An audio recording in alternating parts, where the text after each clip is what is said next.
नमस्कार, OTT news देख रहे हैं। देखिए, एक यात्रा जो कि निकल रही है, पलायन रोको नौकरी दो। ये यात्रा कन्हैया कुमार के द्वारा चल रही है। नेतृत्व कन्हैया कुमार ही कर रहे हैं।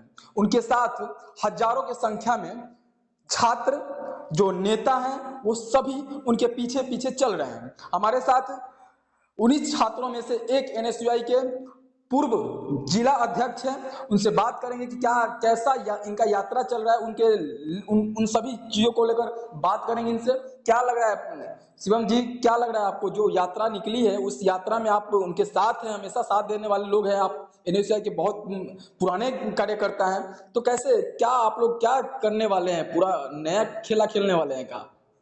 सबसे पहले बहुत बहुत धन्यवाद आपके ओटीटी न्यूज चैनल का और मेरे सोनू भाई जो इसके डायरेक्टर हैं, दोनों को मैं बहुत बहुत धन्यवाद देता हूं। और साथ ही जो भी आपके व्यूअर हैं उन सभी को मैं बहुत बहुत धन्यवाद देता हूं कि आपने मुझे इस चैनल पे आकर अपना पक्ष रखने का मौका दिया, वो भी खास करके हमारी पार्टी जो कि हमारा सबसे बड़ा मजबूत स्तंभ है एनएसयूआई के रिगार्डिंग आपने मुझे कुछ कहने का मौका दिया। तो मैं आपको बताना चाहूंगा भैया कि एनएसयूआई एक इस तरह का पार्टी है जो हमेशा से ही छात्रों के आवाज के लिए एक क्रांतिकारी तौर पे हर कुछ न कुछ दिन पे जो सरकार के शिक्षा के प्रति जो गलत रवैया है उसको सुधारने के लिए क्रांतिकारी आंदोलन करती रही है।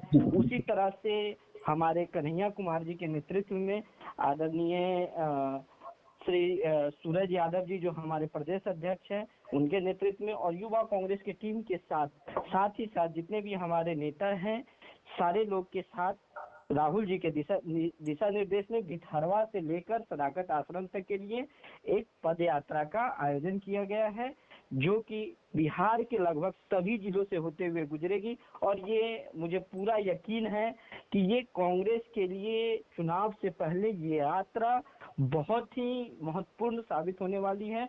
और जो भी वोटर कांग्रेस से जुड़ी हुई थी वो फिर से बीच में किसी कारणवश अलग हो गई थी, वो फिर से हमारे साथ आएंगे और विधानसभा चुनाव में सोनू जी एक बहुत ही चमत्कारी रिजल्ट आपको देखने को मिल सकता है। क्या लगता है, इससे पहले तो कन्हैया कुमार दिल्ली पहुंचे हुए थे, क्या कुछ कर लिए आप? जैसे आप बिहार में आप लाए हैं, अगड़िया बना दिए, नेतृत्व कर्ता बना दिए हैं, तो उसे क्या लग रहा है कि 2025 का जो चुनाव आने वाला है उसमें खेला होगा? हमें तो नहीं लग रहा है ऐसा, क्योंकि आपका पार्टी बहुत 100% पहले खेला से होगा। टूटते हुए जा रहा है। और आपने कुछ ही दिन पहले आप ऐसा देख रहे हैं कि राजेश राम को बनाया गया है प्रदेश अध्यक्ष, तो इस पे क्या कहेंगे? प्रदेश अध्यक्ष क्या उसमें भी कोई आप लोग बड़ा खेला करने वाले हैं का, जो अनिल देखिए राम को लाए हैं और एससी एसटी? जी जी मैं आपने अभी जो सवाल किया उसमें लगभग आपका 3-4 सवाल था। मैं सारे सवाल का एक एक करके आपको जवाब देना चाहूंगा। सबसे पहली बात जो आपने बताया कि कन्हैया कुमार जी दिल्ली में फ्लॉप हुए इसलिए आप बिहार लेकर आए हैं या फिर कांग्रेस पार्टी बिहार लेकर आई है, तो ये सबसे बड़ी गलतफहमी है कि जब इलेक्शन कमीशन ही बिका हुआ हो किसी के हाथ से तो वहाँ तो चुनाव जितना आप समझ ही सकते हैं कि क्या स्थिति है। लेकिन फिर भी उस कंडीशन में भी हमने 10 साल बाद अपना लीडर ऑफ अपोजिशन चुना है और इसमें हमारे कन्हैया जी का बहुत बड़ा योगदान रहा है। भले ही चुनाव ना जीत पाए, चुनाव जीतने के लिए ही नहीं लोग लड़ता है, ये सिर्फ संघर्ष नाम है और बदनाम करने संघर्ष के लिए आप लोग यूज करते हैं ना? ऐसा भी तो हो जी सकता है। बीजेपी का साफ तौर से कहना है कि भाई ये लोग हारते हैं तो सीधे बोलते हैं कि कमीशन इनका जो चुनाव आयोग होते हैं उस पर ठहरा देते हैं लोग। तो ऐसा तो नहीं है आप लोग का मानना? आप लोग पीछे पड़ जाते हैं या बिल्कुल मतलब? ऐसा मानना नहीं है, ऐसा है ही, इसमें मानने की कोई सवाल ही नहीं है। जी ये इलेक्शन कमीशन बिल्कुल ही बीजेपी के हाथ से बिका हुआ है और बीजेपी का बी टीम की तरह वो काम कर रहा है, अच्छा अच्छा अभी भी कर रहा है और शायद जब तक केंद्र में बीजेपी की सत्ता रहेगी तब तक वो इसी तरह से काम करती रहेगी। अच्छा।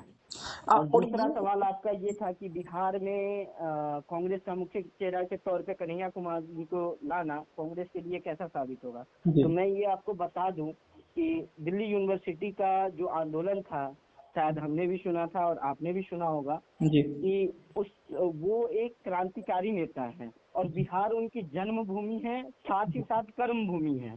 जी तो इसीलिए कन्हैया कुमार जी बिहार के लाल हैं और अगर मुख्यमंत्री का चेहरा कन्हैया कुमार जी को आगे रखकर कांग्रेस पार्टी अगर विधानसभा चुनाव में आती है तो ये हमारे बिहार के जितने भी युवा हैं जो पलायन कर रहे हैं 10वीं 12वीं के बाद बाहर जाना पड़ रहा है, गुजरात, महाराष्ट्र, दिल्ली, बाहर जाकर जो नौकरी 10,000 12,000 की करके एक बिहारी शब्द का गाली सुनना पड़ रहा है।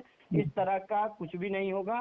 और जिस दिन कन्हैया कुमार जी मुख्यमंत्री का फेस बनेंगे, उस दिन से ही मैं आपको बता देता हूँ अच्छा, मुख्यमंत्री का फेस आपने घोषित कर दिया सर? शिवन जी, आपसे ये पूछना चाहूंगा, आपने कांग्रेस का मुख्यमंत्री का दावेदारी कन्हैया कुमार को दे दिया क्या?